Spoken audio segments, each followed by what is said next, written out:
A ship sank in the Red Sea this week. 14 sailors went into the water. And while that story alone would be a major headline on any other week, it's actually just one half of a much bigger crisis, playing out across two of the most important waterways on Earth. Here's the setup you need to understand before anything else makes sense. The Bab-el-Mandeb Strait and the Strait of Hormuz, two choke points that together handle roughly a quarter of the world's petroleum transit, have both turned into high-risk zones after months of missile exchanges and military confrontations between Western coalition forces and regional armed groups. This didn't happen overnight. Shipping companies have already been rerouting around the Cape of Good Hope for months to avoid anti-ship cruise missiles, loitering munitions, and explosive boats targeting merchant vessels. Saudi Arabia even built a workaround, shifting oil exports through its Red Sea terminal at Yanbu specifically to avoid Hormuz altogether. That workaround is now under direct threat too. Which is exactly where this story gets serious. On August 4, 2026, the Indian-flagged vessel Miss V. Faze Noor Oliya was struck by a projectile roughly 13 nautical miles south of Hodeidah, Yemen, a port city controlled by the Houthis. The vessel capsized and sank into the Red Sea. Here's the part that matters for the human side of this story. Every single person on board survived. 14 crew members, 13 Indian nationals, and 1 Yemeni sailor were pulled out in a joint rescue operation by the Yemeni Coast Guard and National Resistance Forces, and brought safely to the port of Mocha. With 0 reported casualties, India's Union Minister for Ports, Shipping and Waterways, Sarbananda Sonowal, responded almost immediately. He called it an unprovoked attack on the defenseless mechanized sailing vessel, and said the safety of Indian crews remains the government's supreme priority. HTTPS. He also confirmed he'd directed the Director General of Maritime Administration to coordinate immediate support for the rescued crew and tighten safety protocols for Indian ships in the region. India's Ministry of External Affairs followed up with its own statement, condemning the attack and saying that the targeting of commercial shipping in the region must end. This isn't a small detail. Either India has more than 320,000 active seafarers working in merchant shipping globally as of 2025, making incidents like this a direct national security concern for New Delhi. Here's where accounts start to diverge. And it's worth being upfront about that, instead of picking one version as fact.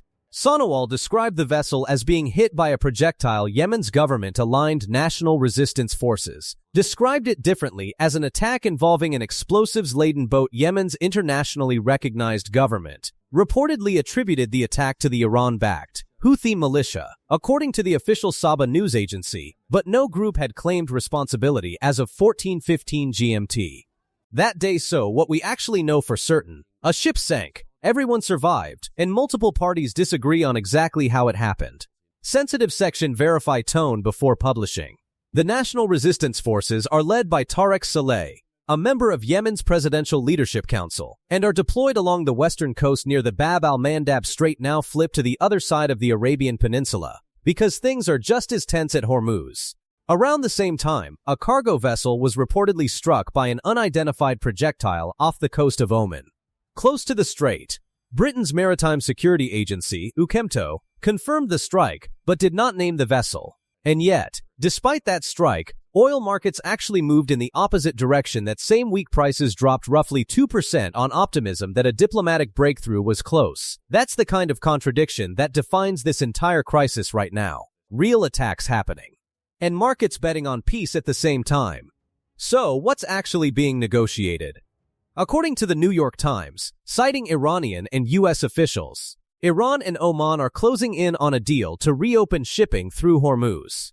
Under the emerging framework, vessels entering the Persian Gulf would transit a channel controlled by Iran, while ships leaving would use a channel near Oman. Iranian officials reportedly told the Times the deal includes a service fee, not a toll, covering environmental impact, security, and staffing, with revenue split evenly between Iran and Oman. A U.S. official pushed back hard on that framing, calling the Iranian account not accurate, and insisting any temporary routes wouldn't require Iranian approval or involve tolls at all. Senior Pentagon officials are reportedly skeptical too, worried the arrangement could function as a concession to Iran. U.S. Treasury Secretary Scott Bessent captured the mood on CNBC, saying there was a chance we may have a deal today or tomorrow. Qatari mediators echoed that optimism. Spokesperson Majed Al Ansari said talks had reached very progressive stages. A senior Pakistani security official framed the current goal more modestly, telling Reuters the priority right now is simply getting both parties at least agree to start talking. Iran's state broadcaster IRIB described the negotiations as focused on establishing safe routes for ships to transit, but here's the tension nobody's fully resolved. This whole framework nearly collapsed once already. The original Memorandum of Understanding, signed in mid-June, broke down in July when ships tried crossing near the Omani coast without Iranian approval, and Iran responded with force. Oman itself is reportedly resistant to the new proposal, worried a temporary arrangement could quietly become permanent and give Tehran lasting influence over routes in Omani waters and inside Iran itself. There's reportedly a split. The foreign ministry wants the deal done, fearing Iran's grip on Hormuz weakens over time anyway, as shipping finds alternatives, while hardline factions oppose it. Distrusting U.S. follow-through. Another diplomat said Saudi Arabia is applying heavy pressure on Oman because Riyadh believes the region could be on the brink of a regional war if hardliners in Iran block the deal entirely. Now, here's why all of this actually matters beyond the diplomacy.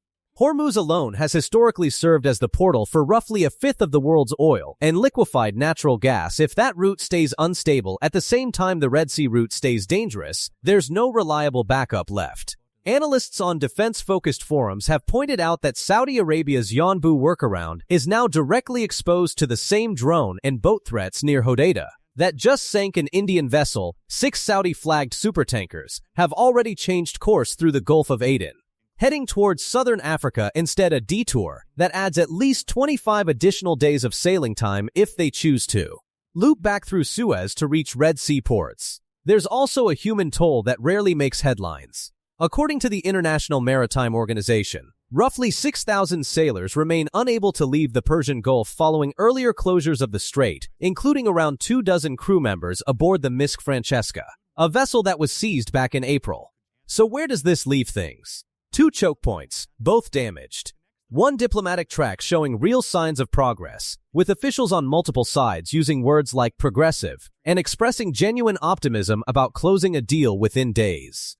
But underneath that optimism sits a fragile coalition. Oman's hesitation, Pentagon skepticism, and hardline resistance inside Tehran, any one of which could derail the whole framework the same way the June agreement collapsed in July.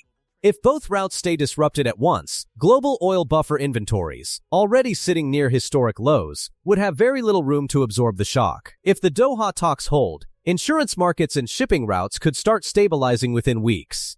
If they don't, the ships still moving through these waters right now are the ones absorbing all the risk in the meantime.